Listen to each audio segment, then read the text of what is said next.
بات کر کے میں اس آیت کو سمجھاتا ہوں، پھر انشاءاللہ کھوپڑی میں بیٹھے گی یہ. اپنی زندگی سے جو غیر اہم چیزیں ہیں، جو غیر امپورٹنٹ ہیں، اس کو کیا کر دو؟ بولو نا یار، نکال دو. امپورٹنٹ کی ڈیفینیشن کیا ہے، یہ بڑا اہم مسئلہ ہے. ہم نے ایک دفعہ ورک شاپ کروائی نا ٹائم مینجمنٹ کی. اللہ سلیمان احمد صاحب کو جزائے خیر دے، بڑے زبردست آدمی ہیں. یہ امپورٹنٹ کی ڈیفینیشن انہوں نے ہمیں بتائی، اور بہت خاندانی ڈیفینیشن بتائی. حکمت کی بات جہاں سے لو، لے کے آگے پارسل کر دو. تو جو ان کا اسٹائل تھا اسی اسٹائل سے میں بھی پوچھ رہا ہوں. ہم نے پھر ورک شاپ میں نے خود کروائی، تو میں نے اس میں پوچھا کہ امپورٹنٹ کی ڈیفینیشن کیا. ہمیں امپورٹنٹ کام کرنے چاہیے، جو غیر امپورٹنٹ ہیں ان کو زندگی سے نکال دینا چاہیے. اب امپورٹنٹ کی ڈیفینیشن کیا ہے؟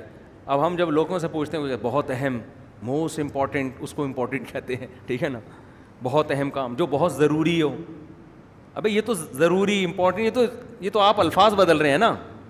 امپورٹنٹ کی ڈیفینیشن یہ ہے کہ آپ کا جو ہدف ہے نا، جو چیز آپ کو اس ہدف میں پہنچانے کا ذریعہ بنے، وہ کام امپورٹنٹ ہے. اور جو اس ہدف تک سے روکنے کا ذریعہ بنے وہ نقصان دہ آپ کے لیے. وہ کیا ہے؟ وہ جو وہاں تک روکنے کا ذریعہ بنے نا، وہ کیا ہے؟ جو اس میں نقصان کا ذریعہ بنے ہدف تک پہنچانے کا، وہ غیر امپورٹنٹ ہے. اب دیکھو، آپ کے پاس ٹائم کم ہے، زندگی محدود ہے، آپ کا ایک ہدف ہے اللہ کی رضا. مسلمان کا اصل ویژن کیا ہوتا ہے؟ اللہ کی رضا، جنت ہے. اس ویژن کو حاصل کرنے کے لیے چھوٹے چھوٹے ویژن بنانے پڑتے ہیں. جنت تک پہنچنے کے بہت سے طریقے ہیں نا. بھائی ایک آدمی صبح پڑھا ہوا ہے، اسکول نہیں جا رہا. کیوں نہیں جا رہا؟ بھائی میرا ہدف ہے اللہ کو راضی کرنا، میرا ہدف تعلیم ہے ہی نہیں، میں اسکول نہیں جاؤں گا. اس کو بولو کما کے لا، کہہ رہا ہے میں کماؤں گا نہیں. میں کمانے کے لیے پیدا نہیں ہوا، میں کس کے لیے پیدا ہوا ہوں؟ اللہ کے لیے. بعض لوگ ایسے اللہ کا لفظ بڑھ کے نا بول رہے ہوتے ہیں. یہ میں اللہ کا لفظ اس لیے بولتا ہوں، ایک پرویزی تھا منکر حدیث، ہم جب بھی اس کے پاس جاتے نا ہمیں الو بنا رہا تھا. وہ کہہ رہا ہے ہم قرآن کو مانتے ہیں، قرآن کو. تو یہ اللہ کا لفظ بڑے جلال سے بولتا تھا، ایک دم ہمارے دل دہل جائیں گے، یا تو بڑا نیک آدمی ہے. تو رب العالمین نے فرمایا. تو یہ نا منہ بھر بھر کے ٹوپیاں بہت کراتے ہیں. تو خیر، تو اب وہ نہ پوستی آدمی، نہ وہ اسکول جا رہا ہے، نہ وہ کالج جا رہا ہے، نہ وہ ایجوکیشن میں بڑھ رہا ہے آگے، نہ وہ کم بخت بزنس کی طرف توجہ دے رہا ہے. جب اس سے پوچھا جائے، کہہ رہا ہے میرا ہدف بزنس ہے ہی نہیں. لوگ کہتے ہیں بھائی کم بخت تیری شادی کیسے ہوگی جب تو کمائے گا نہیں، کھائے گا نہیں. تو کہہ رہا ہے میرا ہدف شادی نہیں ہے، میرا ہدف ہے اللہ کی رضا. صحیح کہہ رہا ہے غلط کہہ رہا ہے؟ الو بنا رہا ہے. ابے اللہ کی رضا کے لیے تو دنیا میں کچھ کرنا تو پڑے گا نا. یوسف علیہ السلام نے مصر کی وزارت قبول کی، کس کے لیے؟ اللہ کی رضا کے لیے. بادشاہ بن گئے مصر کے، کس کے لیے؟ اللہ کے لیے. تو اللہ کی رضا کے لیے جتنا دنیا میں آپ آگے جا سکتے ہو، کیونکہ جو آدمی دنیا میں جتنے اونچے مقام پہ جاتا ہے اتنی بڑی معاشرے میں وہ تبدیلی لا سکتا ہے. تو آپ نہیں جائیں گے، برے لوگ آگے چلے جائیں گے. تو کمپٹیشن ہے، تو کچھ تو کرنا ہے نا. تو اس کو وہ ایک ہدف بنانا پڑے گا آپ کو. یار میں نے یہ کرنا ہے تاکہ میں اس کے ذریعے کس کو خوش کر سکوں؟ اللہ کو. آپ ڈاکٹر بننے کو ہدف بناتے ہو، یار میں لاکھوں لوگوں کی جان بچا لوں گا، اس سے اللہ تعالیٰ کیا ہو جائے گا؟ خوش ہو جائے گا. کماؤں گا بھی پیسہ.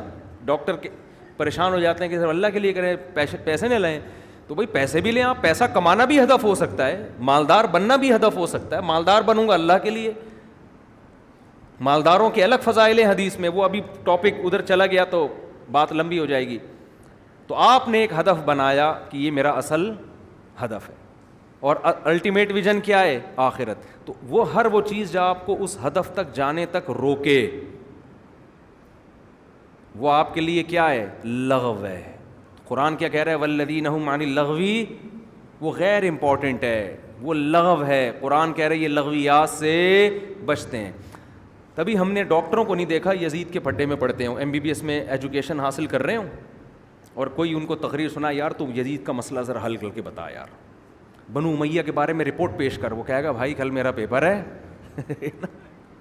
میرے ابا نے مجھے باہر بھیجا ہوا ہے رشیا میں، یونیورسٹی میں پیسے خرچ کیے ہوئے، میں اس میں فیل ہو گیا نا، میں جہنم میں بہرحال چلا جاؤں گا، یزید جائے نہ جائے. تبھی وہ پڑھ بھی لیتا ہے. اور اگر وہ میڈیکل کالج میں ایجوکیشن کے دوران بنو امیہ کے بکھیڑے لے کے بیٹھ جائے, جیسے بعض لوگ یوٹیوب پہ بنو امیہ سے ان کو ایسی چڑ ہو گئی ہے کہ اچھے کام بھی غلط اور غلط تو ویسے ہی غلط, امت کو اسی میں الجھا دیا, تو پھر آپ مجھے بتاؤ کہ وہ پڑھ لے گا؟ وہ کبھی بھی نہیں پڑھ سکتا.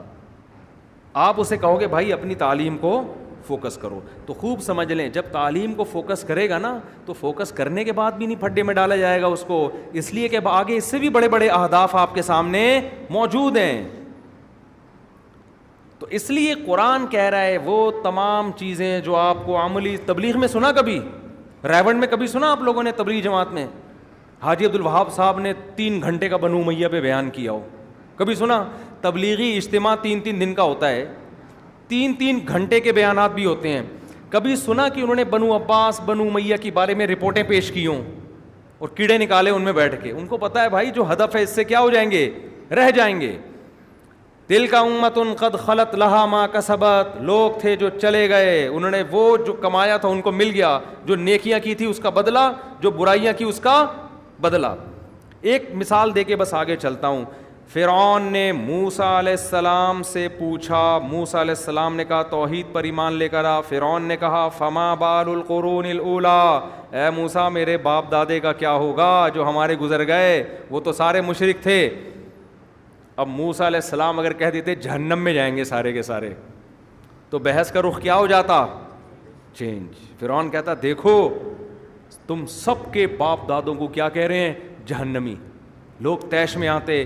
اب اللہ کے بارے میں ڈیبیٹ ختم ہوتی اور ایک نئی ڈیبیٹ شروع. اب پہلے ان کو ثابت کرو کہ یہ جنتی ہیں کہ جہنمی. مناظرے کا رخ ہی کیا ہو جاتا؟ چینج. موسیٰ علیہ السلام نے دیکھا کہ یہ ایک لغو بات بیچ میں لے کر آ گیا ہے, اگر میں اس کی باتوں میں پڑ گیا نا تو جو اللہ نے مجھے ہدف دے کے بھیجا ہے اس ہدف سے میں پیچھے رہ جاؤں گا. حضرت موسیٰ نے کیا جواب دیا؟ علمھا عند ربی فی کتاب. وہ کہاں جائیں گے اللہ کو پتہ ہے. بھائی کتنا زبردست جواب دیا. علمھا عند ربی فی کتاب, اللہ نے کے پاس کتاب میں سب کے نام ایڈریس لکھے ہوئے ہیں, کس کس نے کہاں جانا ہے. لا یضل ربی, میرا رب کبھی غلطی نہیں کرتا کہ بھیجنا جنت میں تھا اور بھیج کہاں دے, جہنم میں. جان کر بھی ایسی غلطی نہیں کرتا. ولا ینسا, اور بھولتا بھی نہیں ہے کہ بھیجنا جنت الفردوس میں تھا, بھولے سے کہاں بھیج دیا, جہنم میں. تو اے فرعون اللہ کو پتہ ہے کون کہاں جائے گا. الذی جعل لکم الارض مہدا, میں اس خدا کی دعوت دے رہا ہوں جس نے زمین کو تمہارے لیے بچھونا بنایا. دیکھو حضرت موسیٰ نے بات کیسے پلٹ دی کہ نہیں پلٹ دی, اور پھر اللہ کی بڑائی بیان کرنا شروع کر دی. اس لیے کہ فرعون کو سب سے زیادہ تکلیف یہ ہو رہی تھی کہ میرے محل میں میرے علاوہ کسی اور کی کبریائی کیوں بیان ہو رہی ہے. اور موسیٰ علیہ السلام کو جو مشن دیا گیا تھا وہ یہ کہ آپ نے فرعون کے محل میں وہ کام کرنا ہے جو آج تک کسی نے نہیں کیا. وہ کام کیا ہے؟ اس کے محل میں, اس کے سامنے, اس کے درباریوں کی موجودگی میں خدا کا انٹروڈکشن کروانا ہے. آپ کے پاس ٹائم کم ہے, جتنا اللہ کی حمد و ثنا کر سکتے ہیں آپ وہ حمد و ثنا کریں. تبھی تو فرعون جوش میں آ کے کہنے لگا ان رسولکم الذی ارسل الیکم لمجنون. لوگوں تمہیں جس کو اللہ نے پیغمبر بنا کے بھیجا ہے نا وہ دیوانے ہیں معاذ اللہ. میں پوچھتا کیا ہوں, جواب کیا دیتے ہیں یہ, صحیح ہے نا. میں پوچھتا کچھ اور ہوں اور جواب کچھ اور دیتے ہیں. تو دیوانے نہیں تھے, بڑے عقل مند تھے. انہیں پتا تھا اس کے سوالات کے جواب دینے پر آ گیا تو میں اپنے ہدف سے دور رہ جاؤں گا. تو یوٹیوب پہ جو بھی اٹھ کے مکھنچو چیلنج کر دے نا اور آپ جا کے اس کے جوابوں میں لگے ہوئے ہو, ہر فضول سے فضول آدمی کو لفٹ کرا رہے ہو اور آپ ہر اس کے لوگ آ رہے ہوتے ہیں اس کا جواب دو, اس کا جواب دو. میں نے کہا اعتراضات دنیا میں قیامت تک کبھی بھی ختم نہیں ہوں گے, تو ہوتے رہیں گے. آپ اپنے ہدف کو فوکس